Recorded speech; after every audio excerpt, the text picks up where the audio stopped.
Jesus wants to speak, so I'm going to speak with Jesus. Come divine will, come speaking my speaking, come listening my listening. For those of you who aren't familiar, the quote above is from the writings of the servant of God, Louisa Picaretta, Volume 11, August the 14th, 1912. God will restore England's ancient splendour. Certainly the Lord does nothing unless he reveals his secret plan to his servants the prophets. Amos 3 verse 7. God speaks to the prophet verbalizes what God has revealed to its soul, and the word goes forth and doesn't return until it's completed its purpose. So the word of God, when spoken, does not return to God until it is completed what it was sent to do, because the word of God is living and active. The vision of St. Edward the Confessor on his deathbed. St. Edward the Confessor was a second patron saint of this nation. The first was St. Edmund, King of East Anglia. The second was St. Edward the Confessor. During the month of January 1066, the Holy King of England, St. Edward the Confessor, was confined to his bed by his last illness in his Royal Westminster Palace. St. Edward, Abbot of Revel, in Yorkshire, relates that a short time before his happy death, this holy king was wrapped in ecstasy, when two pious Benedictine monks of Normandy, whom he had known in his youth, during his exile in that country, appeared to him and revealed to him what was to happen to England in future centuries. Note, they revealed to him what was to happen, like Amos 3 verse 7. God does nothing without first revealing to his servants. So what is to happen to England in future centuries and the cause of the terrible punishment? They said the extreme corruption and wickedness of the English nation has provoked the just anger of God.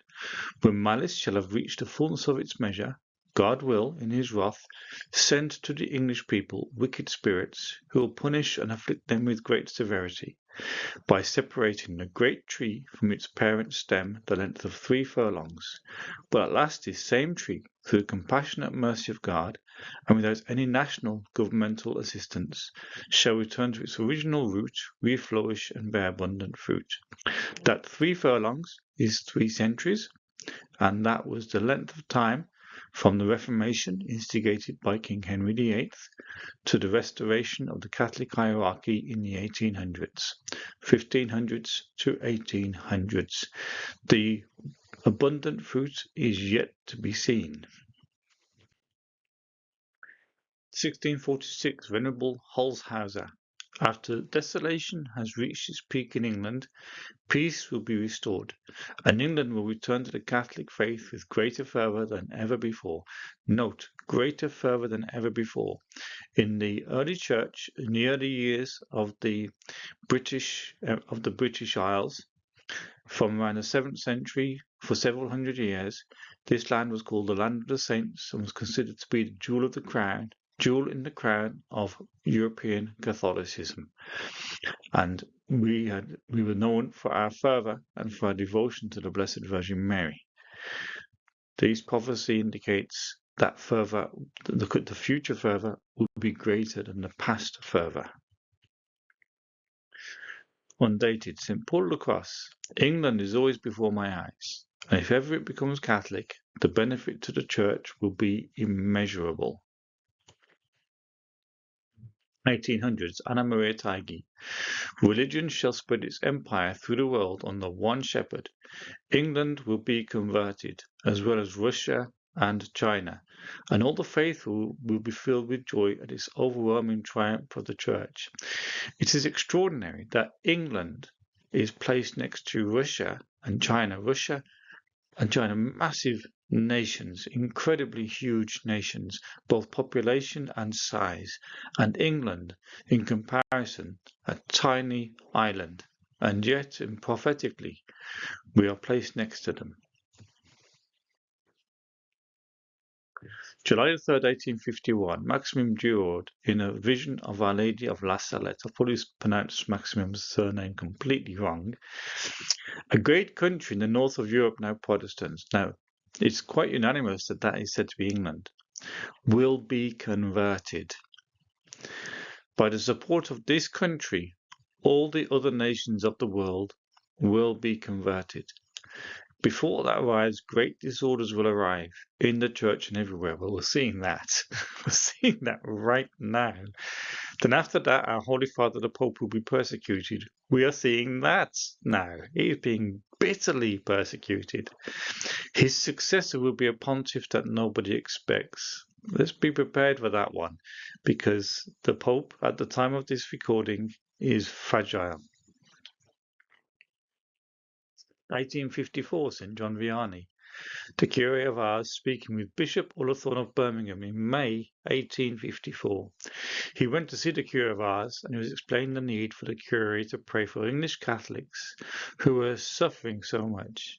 Suddenly he interrupted me by opening those eyes cast into shadow by their depth when listening or reflecting, and streaming their full light upon me in a manner I can never forget. He said in a voice as firm and full of confidence as though he were making an act of faith, I believe that the Church in England will recover her ancient splendour. Another translation of this, or interpretation of this word from the Curé of Ars is, Monsieur, do you not know that God will restore your nation's ancient splendour? What is the ancient splendour? Remember what I said at the start. England was called the land of the saints. England was known for its Catholic fervour. England, this nation, we had on our isles a church council way back 1500 years ago, something like that. We had in these isles, the date of Easter was established on these isles. We had the numbers of saints all the way from the north to the south, east to west. It was filled with it, and this part of the country where I live, East Anglia, was the first kingdom in the world to be given to Mary as her dowry, and England was reconsecrated as a dowry of Mary 4 years ago. 1857, St. Dominic Savio. Dominic Savio told Don Bosco about a vision that he had in 1857. While praying, I found myself in a wide plain that was enveloped by mist, and there were many people groping about in the fog as though they had lost their way. A voice said, "This is England." Then I saw another figure coming towards me, wearing robes like those worn by the Pope in the picture in the classroom. He was holding a huge flaming torch in his hand, and wherever he went the mist disappeared. Soon it was all clear. Then the voice said, "This torch is the Catholic faith, which is to illuminate England." Dominic Savio asked Don Bosco to tell Pope Pius IX about the vision, which he did, and Pope Pius IX, who'd been praying for England, was going to pray even more fervently for England. Dominic Savio was a 15-year-old Italian at the time of this vision. How extraordinary that God revealed to a 15-year-old Italian boy, in a time when there was no internet, no telephones, no modern technology, in a time when all that was going on, God would reveal to this 15-year-old boy in Italy about the coming conversion of England. Can we believe this? Can we place our faith in God that England is going to be Catholic? The Catholic faith is going to illuminate this country. 1893, Pope Leo XIII. Now, the date might not be right. I've checked a few websites. It seems to be 1893, but I always thought it was 1897. When England returns to Walsingham, Our Lady will return to England. This was the prophecy made by Pope Leo XIII in 1893 when speaking to the English bishops about the consecration of England to Mary, the Mother of God. The Pope was recalling England's ancient title, Our Lady's Dowry, and the medieval Marian shrine linked to it at Walsingham. So, you can see the centrality of the Walsingham shrine in respect of our nation's coming back to the Catholic faith because of those words of Pope Leo XIII. And Walsingham Shrine was established way back, nearly 1,000 years, 1061. And it is still in ruins. I mean, there was a Catholic national shrine at the Slipper Chapel, but the ancient shrine is still in ruins. So it's down to us Catholics to return to Walsingham, to direct our eyes back to Walsingham. When we come back to Walsingham, England comes back, Our Lady comes back to England, and England can then re-evangelize Europe. It's ordered. It is orderly. This is God's order and telling us how we're going to do it, how we can do this. Come back to Walsingham. Return to Walsingham. Our Lady will return to England, and she will intercede with the Most High for the fire of the Holy Spirit that will drive us fervently across Europe.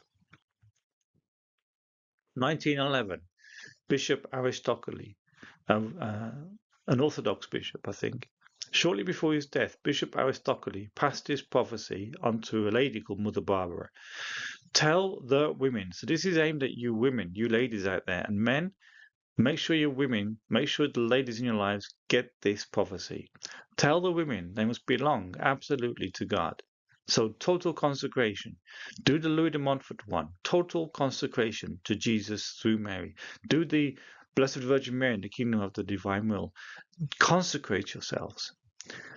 They must believe in the great things that are happening. So you've got to have faith. You must believe. And that God is doing on the earth. They must prepare their souls, their children and their husbands. And they will have very much work to do for God. Oh, what a great work the women will have to do in the end time. And the men will follow them. Not one country will be without trial. But do not be frightened of anything you will hear. And evil will shortly take Russia. And wherever this evil comes, rivers of blood will flow. That's happened. This evil will take the whole world. That's happening. And wherever it goes, rivers of blood will flow because of it. In the last days, Germany will be divided in two. That's happened. France will just be nothing. Not happened yet. Italy will be judged by natural disasters. It's been happening. Britain will lose her empire. Done. All her colonies will come to almost total ruin. Not happened yet. But will be saved by praying women. Not happened yet. Women, ladies, get your rosary beads. Pray your rosaries fervently, because the conversion of England is resting upon you. I'm an evangelist. I go out and preach the gospel, but my work is useless without the praying people behind me. My wife praying for me, other people praying for me. Ladies, pray for me. Pray for the evangelists. Pray for the men, and then they will be on fire for Jesus, and they will go out and do the evangelizing. But ladies, we need you to be praying. Your role is priceless. You are the burning furnace of the evangelizers out there. Whether those evangelizers are male or female, you are the burning furnace. The praying women are the most important ones.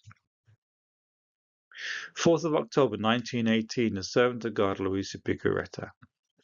I want to tell you something consoling.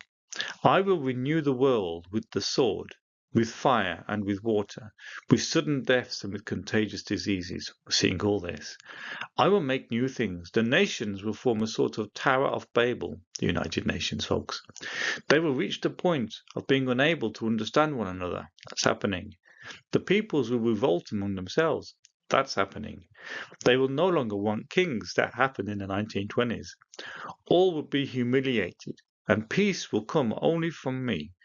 If you hear them say peace, it will not be true. That was happening in the 1990s. But apparent. Once I have purged everything, I will place my finger in a surprising way and will give the true peace. Then all those who are humiliated will return to me. Germany will be Catholic. I have great designs upon her. England, Russia, and all the places where blood is shed will rise again to faith and will be incorporated into my church. There will be great triumph and union among peoples. Therefore, pray.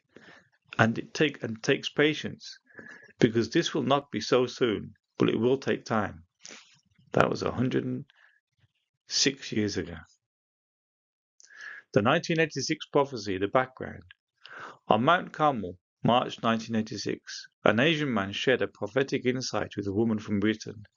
He had visited Britain only on the one occasion of his journey to Israel for the Carmel gathering, and knew little or nothing of the state of the church. As he stepped over the threshold of the conference centre on Mount Carmel, he was aware of a strong anointing from God and was given a vision concerning Britain. Now, I'm sharing this because it fits with everything else that's been going on, and this man knew nothing. 1986 prophecy. He saw a large church with a number of people in it. As he looked, he saw that the men were asleep on their benches, and scattered around the church were women standing with arms uplifted, crying to God. Folks, that's happening. The men aren't even in church. They're asleep on their couches watching football or tennis or rugby, asleep with a beer in their hands, whereas the women are worshipping. He asked the Lord, what is this? God said, I'm showing you the true situation in the church in Britain. The men are asleep and not aware of what is going on. But I have my handmaidens who are seeking my face and who are understanding my heart, and I'm using my handmaidens for the nation. He then asked the Lord for a scripture to confirm the vision and the interpretation, and was immediately given Judges 4:4. The situation in Israel, replace Israel for England, at that time was bad. God chose a woman, Deborah, to judge Israel. Deborah, by the way, means word of Yahweh. The bar is word, and the AH at the end is an abbreviation of Yahweh, word of Yahweh. She knew God's ways and was receiving messages for the people. Then when she saw that the time for confrontation had come, she called for the man who was commander-in-chief of the army. She respected him and reverenced God's order. He would not go without her, so she went with him, and because of this the victory would be the Lord's, but the honor would go to the women. Jael hammered in the nail that killed Sisera, captain of the enemy forces. God used women who both knew his ways and waged warfare and gained the final victory. Ladies, praying, you're waging warfare when you pray. God's call comes to his handmaidens. This is the same prophecy. Comes to his handmaidens of Britain to stand strong, to seek his face, to know his ways, and to wage warfare. He says, I am with you. Be strong and of good courage. They will be persecuted from within the churches, but the time will come when those same people will come and ask them to show them the way in the battle and to go with them. The Lord will be victorious through the church, but the honor will go to his handmaidens. And this is a prophecy from Zechariah, I think, or Nehemiah. When my people take a firm stand, then I will reveal my glory through them. Ladies, this is your era, this is your time now to pray for the conversion of England.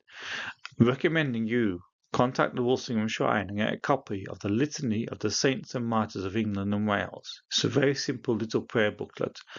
It only costs a £1 or £2. And it gives you a list of about 100 or more saints and martyrs of England and Wales, going back to the earliest times up to the present moment. And it's by reciting that, by chanting it and praying it, that we are invoking the intercession of all those saints and martyrs of England and Wales from all over the centuries since before England was even a nation. Invoking their assistance will help to bring the nation back to Christ, back to Our Lady. Just remember this. The call is to stand strong, to seek his face, to know his ways, and to wage warfare. And you see before you hands holding rosary beads. That is your weapon. I should think you all know that, but that is your weapon. Fiat voluntas tua, or in English, your will be done. Amen.